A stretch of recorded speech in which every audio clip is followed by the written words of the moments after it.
Hello students, कैसे हैं आप सब। मैं कविता आईसीटी वर्चुअल क्लासेस में आपका स्वागत करती हूं और उम्मीद करती हूं आप सभी अच्छे होंगे और स्वस्थ होंगे। तो क्लास आज हम कंटिन्यू करेंगे chapter number 10 that is reaching the age of adolescence. यहाँ पे हम पढ़ रहे थे किशोर अवस्था के बारे में कि किशोर अवस्था क्या होती है और क्या होता है जब कोई भी चाइल्ड किशोर अवस्था में पहुँचता है। तो हमने जान लिया था किशोर अवस्था की, हमने डेफिनेशन देखी थी और हमने देखा था कि किशोर अवस्था में जो भी बच्चा है, जो भी चाइल्ड है, चाहे वो गर्ल हो या बॉय हो, दोनों की बॉडी में कुछ चेंजेस आते हैं जो चेंजेस नेचुरली होते हैं। यानी कि ये सारे जितने भी चेंजेस, जितने भी बदलाव आपको दिखाई देते हैं वो क्या है, प्राकृतिक बदलाव है, नेचुरली है, सामान्य है। तो हम क्या करेंगे, आज हम देखेंगे कि इसके बाद हमने सेकेंडरी कैरेक्टर देखे। अभी तक हमने जिन कैरेक्टर की बात की थी हमने क्या क्या कहा, हमने कहा हाइट बढ़ रही है। तो हाइट बढ़ रही है तो क्या है, फिजिकल कैरेक्टर है, प्राइमरी कैरेक्टर हम कह सकते हैं इसे। सेकेंडरी कैरेक्टर भी यहाँ पे आते हैं, यानी दो प्रकार के कैरेक्टर आते हैं। तो आज हम जानेंगे कि सेकेंडरी कैरेक्टर कौन होते हैं जो कि किशोर अवस्था में आते हैं। उससे पहले हम एक क्विक रिवीजन कर लेंगे कि जो हमने कल पढ़ा है उसमें हमने क्या क्या अभी तक देखा। तो आइए स्टार्ट करते हैं। चलिए, सबसे पहले हमने एडोलसेंस और प्यूबर्टी को देखा था। तो हमने क्या कहा कि किशोर अवस्था एक लैटिन भाषा का शब्द है और जिसका अर्थ है कि परिपक्वता आना, यानी कि मैच्योरिटी का आना। तो यहाँ पे हमने एडोलसेंस को समझा और यहाँ पे हमने क्या देखा, प्यूबर्टी को देखा। उसके बाद हमारे पास डेफिनेशन आई दोनों के, एडोलसेंस और प्यूबर्टी की, और हमने यहाँ पे डायग्राम के माध्यम से भी समझा था कि किस प्रकार से क्रमबद्ध रूप से यहाँ पे क्या हो रहा है, डेवलपमेंट हो रहा है। यानी कि पहले आप बेबी थे, न्यूबॉर्न बेबी थे, फिर आप चाइल्ड बने, फिर आप किशोर अवस्था में हैं, उसके बाद आप अडल्ट होंगे और अडल्ट के बाद आप वृद्धावस्था में चले जाएंगे। तो ये एक क्रम है जो आपको बता रहा है कि डेवलपमेंट का एक क्रम है, यानी कि विकास का एक क्रम आपको बता रहा है। अब हमने देखा था ये चार्ट। इस चार्ट में हमने क्या देखा था, हमने कहा था किशोर अवस्था में कुछ चेंजेस हमें देखने को मिलते हैं। सबसे पहला चेंजेस हमने कहा हाइट में हमने चेंज देखे। तो यहाँ पे हमने देखा कि हाइट क्या हो रही है, हाइट में चेंजेस आ रहे हैं, हाइट एकदम से बढ़ रही है। सेकेंड, हमने देखा कि बॉडी की शेप में चेंजेस हो रहे हैं। तो बॉडी के शेप में हमने कल क्या पढ़ा था कि जो गर्ल और बॉय दोनों में है, यानी कि मेल और फीमेल की अगर हम बात करें तो हम कहते हैं कि जो मेल होते हैं उनका बॉडी का जो शेप होता है वो अलग होगा और फीमेल का अलग होगा।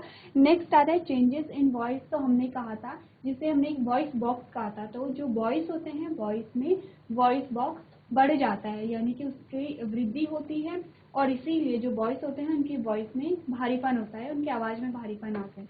वहीं हमने बात की थी गर्ल्स की, तो उनका जो वॉइस बॉक्स होता है वो बहुत छोटा होता है, मतलब इतना छोटा कि वो इजीली विजिबल नहीं होता है। इसीलिए जो गर्ल्स होती हैं उनकी जो वॉइस होती है वो क्या होती है, सॉफ्ट होती है, और या फिर पतली आप जिसे कह सकते हो। नेक्स्ट हमने बात की थी, हमने कहा कि यहाँ पे स्वेट और ऑयल का प्रोडक्शन हो रहा है, यानी कि यहाँ पे पसीने और ऑयल का प्रोडक्शन होगा। जो स्वेट ग्लैंड से क्या निकलेगा, स्वेट निकलेगा, पसीना निकलेगा, और जो सीबेशियस ग्लैंड होती हैं उनसे ऑयल का प्रोडक्शन होगा।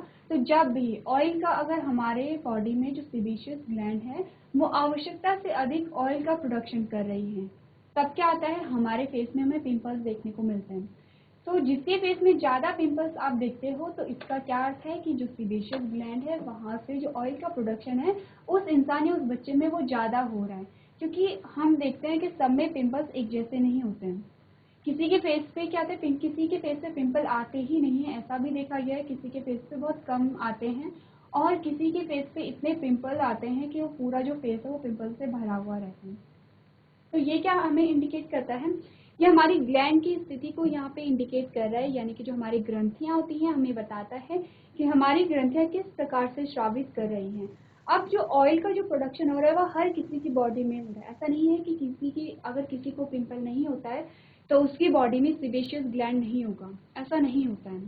सीबेशियस ग्लैंड हर किसी के पास होती है, ऑयल का प्रोडक्शन हर किसी की बॉडी में हो रहा है, बट डिपेंड करता है कि किसकी बॉडी में अधिक हो रहा है, किसकी बॉडी में कम हो रहा है। अगर अधिक हो रहा है तो हमें पिंपल्स देखने को मिलते हैं। आपने सुना भी होगा, आप देखते हो कि जब भी आप कोई प्रोडक्ट खरीदने जाते हो, जैसे आपने कोई क्रीम ली है या फिर कोई फेस वॉश लिया है, आप क्या कहते हो कि मेरी स्किन क्या है, ऑयली है या फिर मेरी स्किन ड्राई है। आप कैसे पता लगाते हो? आपने देखा होगा जिसकी स्किन ऑयली रहती है उसके फेस पे साफ दिखता है कि कुछ चिपचिपा सा पदार्थ ऐसे लगता है कि जैसे ऑयल से मसाज की गई हो। तो यहाँ से हम पता लगाते हैं कि किसकी जो स्किन है वो ऑयली है या फिर ड्राई है। और इस सब के लिए कौन रिस्पॉन्सिबल होता है? सेबेशियस ग्लैंड रिस्पॉन्सिबल होती हैं। नेक्स्ट हमने बात की थी कि जो यहाँ पे जो रिप्रोडक्टिव ऑर्गन है उनका डेवलपमेंट होता है। अब मैंने प्रीवियस लेक्चर में एक बात आपको बताई थी कि रिप्रोडक्टिव जो ऑर्गन्स हैं उनका डेवलपमेंट हो रहा है, यानी कि विकास हो रहा है। ऐसा यहाँ पे जो रिप्रोडक्टिव ऑर्गन है वो पहले से वहाँ पे प्रेजेंट है। ऐसा नहीं होता है कि जो किशोरावस्था आने पर ही इनका जो ओरिजिन है वो अब होगा, यानी उद्भव इनका पहले से ही हो जाता है। जब जो बेबी है वो अपनी माँ के गर्भ में रहता है तो गर्भ अवस्था में ही वहाँ पे जो रिप्रोडक्टिव ऑर्गन है उनका निर्माण हो जाता है। लेकिन किशोरावस्था में क्या होगा? डेवलपमेंट होगा, विकास होगा पूरा। यानी कि जो हम कह रहे थे कि मेच्योरिटी आती है किशोर अवस्था में, तो मेच्योरिटी गेन करेंगे यहाँ पे जो हमारे यहाँ पे रिप्रोडक्टिव ऑर्गन्स होते हैं। और नेक्स्ट हमने बात की थी कि मेंटल, इमोशनल और इंटेलेक्चुअल मैच्योरिटी आती है, क्योंकि जैसे जैसे आप बड़े होते हो आपकी चीज़ों के प्रति समझ बढ़ने लगती है, आप चीज़ों को समझने लगते हो, आप अपने विचार वहाँ पे रखते हो किसी भी चीज़ को। अब जैसे जब आप छोटे होते तो आपको एक चीज़ बता दिया जाता है तो आप उसी चीज़ को अपने माइंड में रखते हो कि ऐसा करते हैं। कोई भी आपको कोई भी कस्टम बता दिया, कोई भी रीति रिवाज आपको बता दिए जाते हैं कि ऐसा करते हैं तो आप वही फॉलो करेंगे। लेकिन जैसे जैसे आप बड़े होते हैं तो आप सोचते हैं कि क्या सच में ये करना चाहिए या नहीं, या फिर इसके पीछे का रीज़न क्या है, और आप अपने घर वालों से पूछने भी लगते हो कि मैं ऐसा क्यों करूँ, इसके पीछे का रीज़न क्या है। तो इसका मतलब क्या हो रहा है कि आपका जो यहाँ पे जो मेंटल जो डेवलपमेंट है या फिर इंटेलेक्चुअल जो डेवलपमेंट आपका हो रहा है, आप चीज़ों को समझने के योग्य हो रहे हो। यहाँ तक की बात हमने कर ली थी। और आज हमारे पास जो नया टॉपिक आता है वो हमने कहा why height of the family members is generally similar, यानी कि परिवार के सदस्यों की लंबाई आमतौर पर समान क्यों होती है। अब ये होता है जैसे कि आपने देखा होगा किसी के माता पिता अगर बौने हैं दोनों, तो काफ़ी ज़्यादा पॉसिबिलिटी होती है कि वहाँ पे जो उनके ऑफस्प्रिंग होंगे या फिर उनकी जो संतति होगी वो भी क्या होती है? बौनी होती है। और अगर माता पिता दोनों लंबे होते हैं तो अधिक पॉसिबिलिटी किसकी होती है, अधिक संभावना किसकी होती है कि वहाँ पे जो संतान होगी वो क्या होगी? लंबी होगी। तो ऐसा क्यों होता है कि माता पिता के जो हमारे परिवार के जो सदस्य हैं उनकी लंबाई एक जैसी होती है। अब परिवार के सदस्य में कौन आएगा? आपके दादा दादी, आपके माता पिता और आप आएंगे, ये सारे ही परिवार के सदस्य हैं और इनकी जो हाइट है वो सबकी हाइट मैच होगी। अधिकतम चांसेस होते हैं कि उनकी हाइट मैच होनी है। कुछ परसेंट चांस ऐसे हो सकते हैं कि आपकी हाइट आपके ग्रैंड पेरेंट्स या फिर आपके पेरेंट्स से मैच ना हो। इसके भी रीज़न होते हैं, क्योंकि क्या होता है कई बार जो कैरेक्टर अभी हम पढ़ेंगे कि सबसे पहले हम जान लेते हैं कि क्यों परिवार के सदस्यों की लंबाई सेम होती है। उसके बाद हम जानेंगे कि जो कुछ परसेंट चांसेस होते हैं कि आपकी लंबाई आपके परिवार के सदस्यों के साथ मैच नहीं कर रही है, उसका क्या रीज़न हो सकता है। सबसे पहले हम पढ़ेंगे The height of person is the characteristics they receive from their parents, यानी कि किसी व्यक्ति की लंबाई एक विशेषता है जो उसे अपने माता पिता से प्राप्त होती है। अब देखिए, मैंने आपको जब हमने चैप्टर स्टार्ट किया था तो मैंने कहा था कि ये चैप्टर पढ़ने के लिए आपको ये पता होना चाहिए, आपको रिप्रोडक्शन वाला जो चैप्टर है वो आपको पूरा समझ में आना चाहिए। अब ये जो लाइन कही गई है ये रिप्रोडक्शन वाले चैप्टर से ली गई है, यानी इसकी बात हमने रिप्रोडक्शन वाले चैप्टर में ही की थी। क्या आपको बताया गया कि जो लंबाई का जो गुण है वो आप अपने माता पिता से प्राप्त करते हैं। क्योंकि ऐसा क्यों होता है? क्योंकि हमने क्या कहा था कि जब गैमीट बनते हैं तो वहाँ पे हैप्लॉइड स्टेज आती है। हैप्लॉइड का मतलब होता है क्रोमोसोम का नंबर आधा होगा, जो मेल गैमेट और फीमेल गैमेट दोनों बनेंगे। और जब दोनों ही गैमेट फ्यूज होते हैं, संलयित होते हैं, या फिर आप साधारण भाषा में कहें कि मिक्स हो जाते हैं, तो जब आधे आधे क्रोमोसोम मिलेंगे तो आप फुल नंबर ऑफ क्रोमोसोम बन गए हैं। ये बात हमने की थी। अब क्या होगा? अब जो जितने भी गुण आपके पास हैं वो आपके माता और पिता से आपको मिले हैं। अब अगर लंबाई का जो कैरेक्टर है वो भी आपको अपने माता पिता से मिला है। अगर आपकी स्किन कलर का कैरेक्टर है तो वो भी आपको अपने माता पिता से मिला है। आपके पास जो कुछ भी है 50% आपके माता से आपको मिला है, 50% आपके पिता से आपको मिला है। तो क्या होगा? यहाँ पे सिंपल सी बात है, अगर आप वो आपके सारे कैरेक्टर आपको अपने माता पिता से मिले हैं, तो ऑब्वियस सी बात है कि जो हाइट का जो कैरेक्टर होगा, लंबाई का जो गुण होगा, वो भी आपको अपने माता पिता से मिला होगा। और अगर वो आपको आपके माता पिता से मिला है तो आपकी हाइट आपके माता पिता से मैच करेगी। यहाँ तक की बात हमने कर ली है। नेक्स्ट हमने क्या देखा, hence in general the height of the person is similar to the height of the family member. इसीलिए क्या होता है, सामान्य तौर पर एक व्यक्ति की ऊंचाई परिवार के सदस्य की ऊंचाई के समान होती है। अब देखिए क्या होता है, हमने कहा कि यहाँ पे ये मेल है और ये फीमेल है। अब यहाँ पे इनकी F1 जनरेशन आ गई है। F1 जनरेशन आ गई है यानी कि पहली पीढ़ी यहाँ पे आ गई है। अब पहली पीढ़ी में भी क्या हुआ, यहाँ पे पहली पीढ़ी से जब दूसरी पीढ़ी बनी, F2 जनरेशन का क्या मतलब होता है, F1 जनरेशन का मतलब होता है पहली पीढ़ी, F2 का मतलब होता है दूसरी पीढ़ी। अब इसे हम देखते हैं, ये जो है ये आपके ग्रैंड पेरेंट हम इन्हें मान लेते हैं, माना कि ये आपके क्या है, ग्रैंड पेरेंट्स हैं, यानी ये आपके दादा दादी हैं। और उसके बाद ये F1 जनरेशन में ये वाले जो F1 जनरेशन है ये आपके माता पिता हैं, और तीसरे में ये जो F2 जनरेशन है ये आप हैं। तो क्या होता है, जो यहाँ पे आपके दादा दादी हैं और जो आपके पेरेंट्स हैं, तो आपके पेरेंट्स में से, आपके पेरेंट यानी कि यहाँ पे आपके पिता की बात होगी, और अगर यहाँ पे आपके नाना नानी है तो आपकी माँ की बात होगी। तो यहाँ पे हमने कहा कि जो आपके फादर हैं, आपके फादर में जो गुण आए हैं वो कहाँ से आए हैं, आपके दादा दादी से आए हैं। 50% यहाँ से आए हैं और 50% यहाँ से आए हैं। ये बात आपको पता है। इसका मतलब आपके पिताजी में जो कैरेक्टर हैं, जितने भी कैरेक्टर हैं, वो आधे उनके आपकी दादी से आए हैं और आधे आपके दादाजी से आए हैं, और आपकी माता में जितने भी कैरेक्टर हैं आधे आपके नाना से आए हैं और आधे आपकी नानी से आए हैं। अब देखिए यहाँ पे मिक्सचर हो गया है। यहाँ पे जब आपके माता पिता में जो कैरेक्टर आए हैं वो दोनों के कैरेक्टर हैं। उसके बाद जब F2 जनरेशन में आप आए तो आपके पास सबके कैरेक्टर होंगे, आपके दादा दादी के भी, नाना नानी के भी, आपके माता पिता के भी।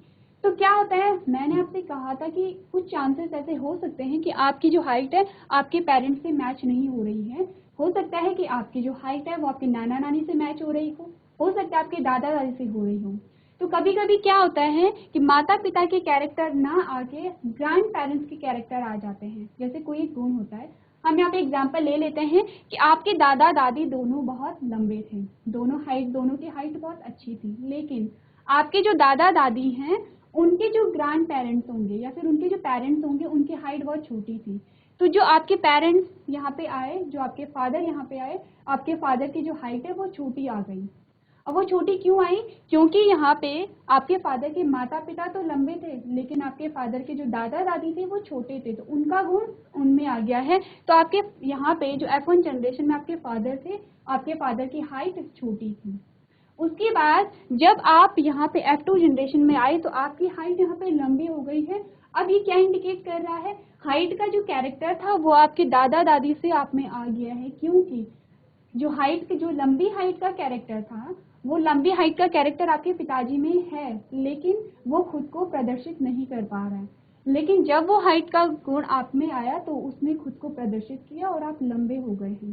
तो इसीलिए क्या होता है कि कभी कभी आपकी जो हाइट है वो आपके पेरेंट्स से, ग्रैंड पेरेंट्स से मैच होती है, कभी आपके पेरेंट्स से होती है तो कभी आपके ग्रैंड पेरेंट्स से होती है।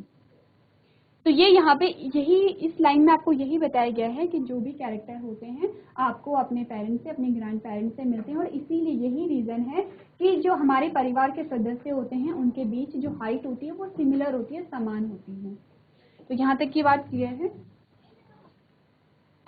तो ये बात एक तो हमारे पास एक तथ्य तो हमारे पास ये है कि जो हाइट होती है चाहे वो लंबी हो या छोटी हो वो हमें हमारे पेरेंट्स से मिलती है। लेकिन यहाँ पे एक और पॉइंट है जिसमें हमें क्या बताया गया है, but it is also recombinant that adolescents should eat a proper eat which is a rich vitamins, minerals and other nutrients that can help in their growth। यानी कि अब यहाँ पे आपको क्या रिकमेंड किया गया है, ये कह रहा है कि it is also recommend that adolescence में आपको एक प्रॉपर खाना खाने की आवश्यकता होती है। यहीं पे आप ये पढ़ेंगे कि यह भी सिफारिश की जाती है कि किशोरों को एक उचित आहार खाना चाहिए जो विटामिन, खनिज और अन्य पोषक तत्वों से भरपूर हो, उसके लिए विकास में मदद कर सकते हैं। अब क्या है, आपको इतना इनफ नहीं होता है कि आपको जो आपके माता पिता से लंबी हाइट का कैरेक्टर मिल गया है, लेकिन अगर आप भोजन को सही रूप से नहीं ले रहे हैं, सही रूप से लेने का मतलब है कि हमने पोषक तत्वों के बारे में पढ़ा था जब हम 7th में थे, तो हमने पोषक तत्वों के बारे में पढ़ा कि हमें अलग अलग पोषक तत्वों की आवश्यकता होती है, क्योंकि अलग अलग पोषक तत्वों के कार्य अलग अलग होते हैं। कोई हमारे शरीर के रख रखाव के लिए आवश्यक है, कोई हमें ऊर्जा दे रहा है, कोई हमारी हाइट बढ़ा रहा है, और अलग अलग प्रकार के पोषक तत्व हमारे लिए अनिवार्य हैं। अब अगर किसी को संतुलित आहार ही नहीं मिलता है तो उसकी बॉडी का डेवलपमेंट नहीं हो पाता है, और इसीलिए वो वहाँ पे कुपोषण का शिकार हो जाता है। इसीलिए यहाँ पे तो आपको जेनेटिक रूप से तो आपको वो कैरेक्टर मिल गया है, लेकिन आपको संतुलित आहार लेने की यहाँ पे आवश्यकता होती है, जिससे आपकी जो ग्रोथ है वो प्रॉपर यहाँ पे हो सके। तो यहाँ पे जितने भी पॉइंट्स आपको बताए गए हैं आप इसे नोट करेंगे।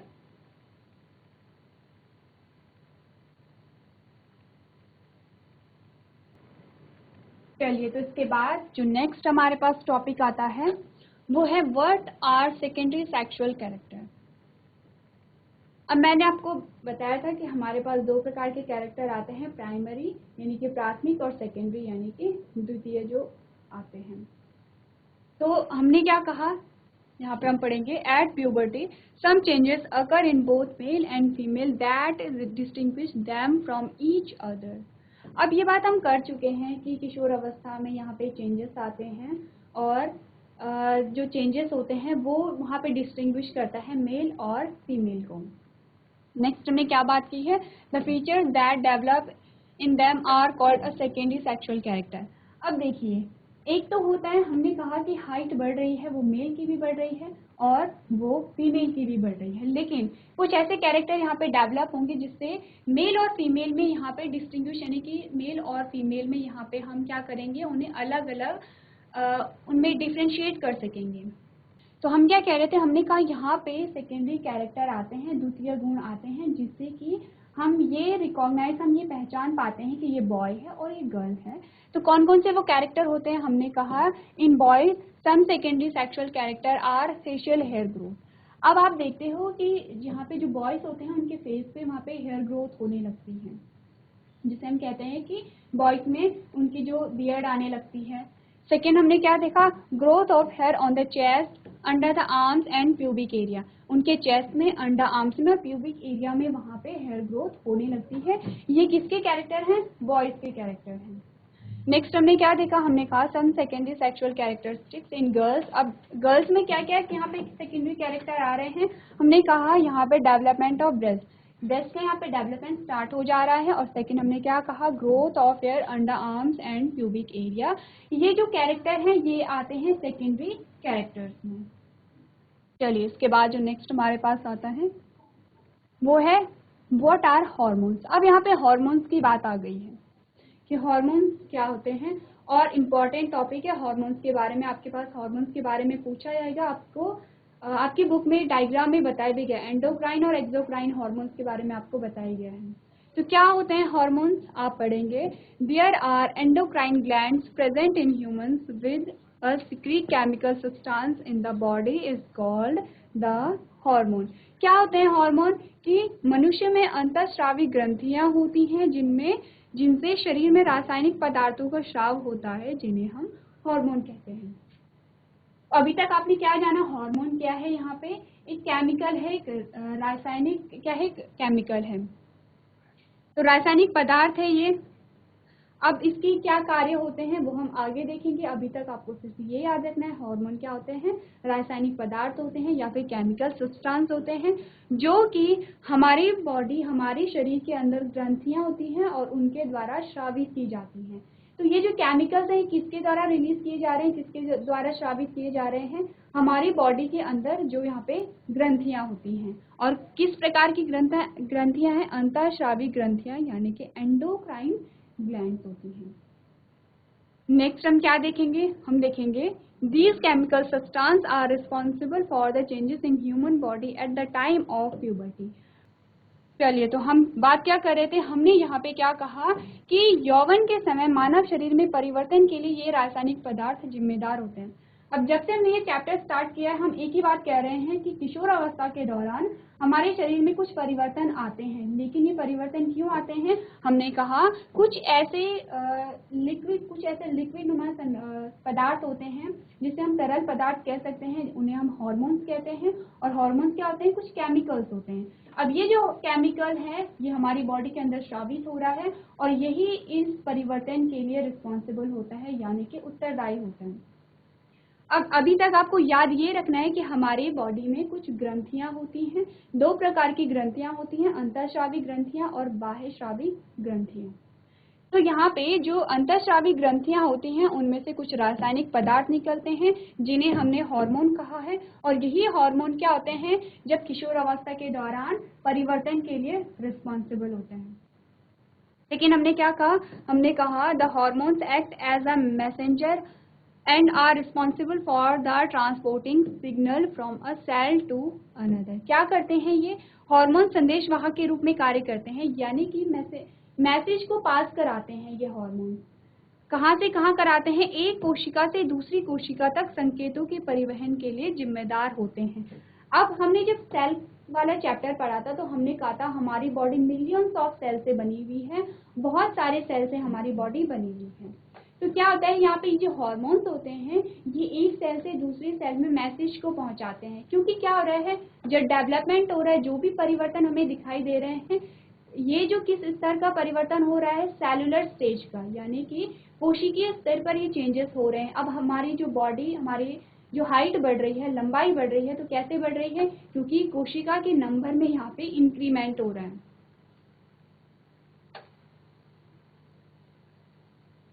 तो हमने क्या कहा कि हमारी बॉडी में यहाँ पे क्या हो रहा है, हमारी हाइट बढ़ रही है, तो इसका मतलब हमारी जो सेल्स का जो नंबर है वो भी वहाँ पे बढ़ रहा होगा। तो जब सेल्स बढ़ रही हैं तो सेल को इन्फॉर्मेशन भी चाहिए कि उन्हें अपने नंबर में क्या करना है, इंक्रीमेंट करना है, यानी कि बढ़ोतरी करनी है। तो इसके लिए क्या होता है, एक कोशिका से दूसरी कोशिका में संकेतों को पहुँचाया जाता है।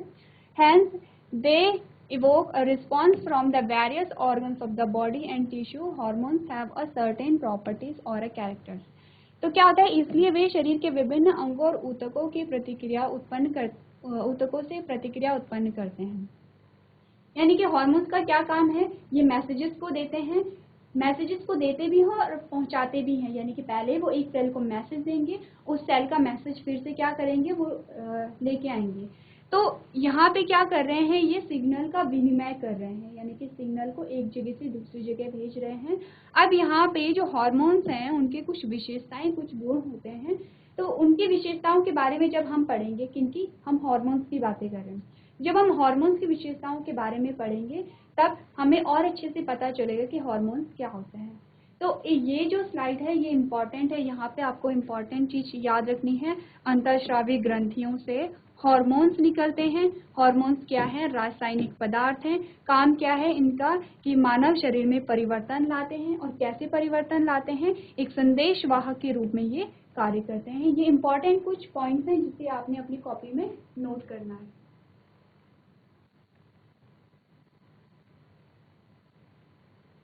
चलिए, तो अब हम देखते हैं हार्मोन्स के कुछ कैरेक्टर और कुछ फीचर्स। चलिए, तो सबसे पहला जो फीचर है वो क्या है, they are secreted by endocrine glands. मैंने कहा था कि एंडोक्राइन ग्लैंड्स और एक्सोक्राइन ग्लैंड, यानी अंतःस्रावी ग्रंथियां और बाह्यस्रावी ग्रंथियां, दो प्रकार की ग्रंथियां हमारे पास होती हैं। तो हार्मोन्स कहाँ से निकलेंगे, जो एंडोक्राइन ग्लैंड्स होती हैं, पहली बात हो गई।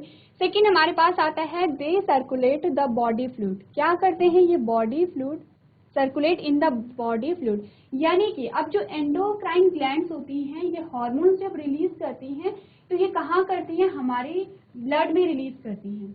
यानी कि जो यहाँ पे हार्मोन्स रिलीज होंगे वो हमारे खून में क्या होंगे, रिलीज होंगे, और हमारे ब्लड के द्वारा एक स्थान से दूसरे स्थान पहुंचते हैं। इसीलिए कहा गया है they circulate in the body fluid. अब बॉडी फ्लूइड में क्या आ जाता है, ब्लड हमारा आ जाता है।